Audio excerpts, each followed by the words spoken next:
Hello everyone, welcome back to my new blog. তোমরা সবাই কেমন আছো? আশা করছি সবাই ভীষণ ভালো আছো, আর আমরাও অনেক ভালো আছি।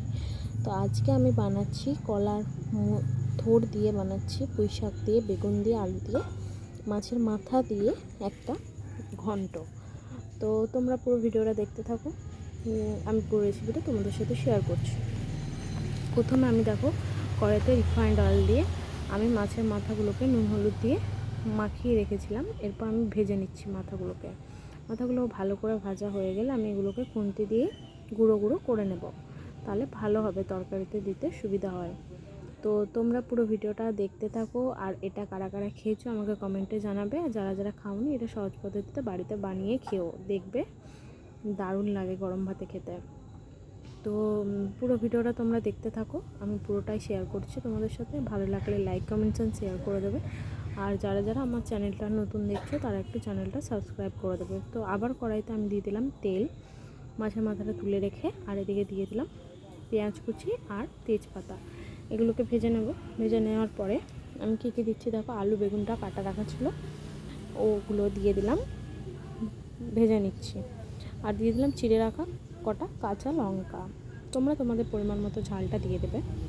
আর এদিকে দেখো আমি কী কী দিচ্ছি, নুন হলুদ আর একটু লঙ্কা গুঁড়ো দিয়ে দেব, দিয়ে এটাকে ভালো করে ভাজতে থাকবো। তোমরা কারা কারা এই রেসিপিটা খেয়েছো বা বানিয়েছো, আর অন্য কোনোভাবে এই রেসিপিটা যদি বানানো হয়ে থাকে বা কেউ জানো, তাহলে আমাকে কমেন্টে জানাবে, তাহলে সেটাও ট্রাই করতে পারবো।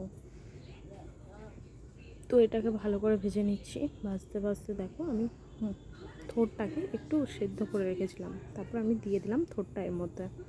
থোড়টা দিয়ে একটু ভেজে নিচ্ছি। ভেজে নিতে নিতে আমি এর মধ্যে মশলাটা অ্যাড করে দেবো। কী মশলা দিচ্ছি? আদা আর জিরে বাটা দিচ্ছি মশলা হিসেবে।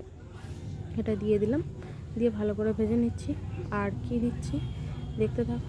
এটাকে আমি ভালো করে ভেজে নিচ্ছি, আর ওপর থেকে দিয়ে দেবো পুঁই শাকটা কেটে রাখা। তো উপর থেকে পুঁই শাকটা এইভাবে দিয়ে দিলাম। পুঁই শাকটা দিয়েও আমি ভালো করে একটু নাড়াচাড়া করে নেবো।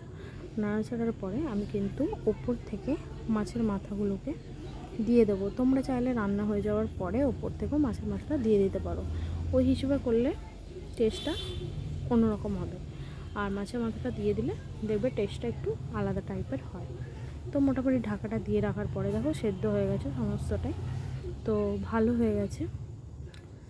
তো আমাদের এই রেসিপিটা তৈরি হয়ে গেল। তো সবাই দেখো আর জানিও কেমন লাগলো ভিডিওটা।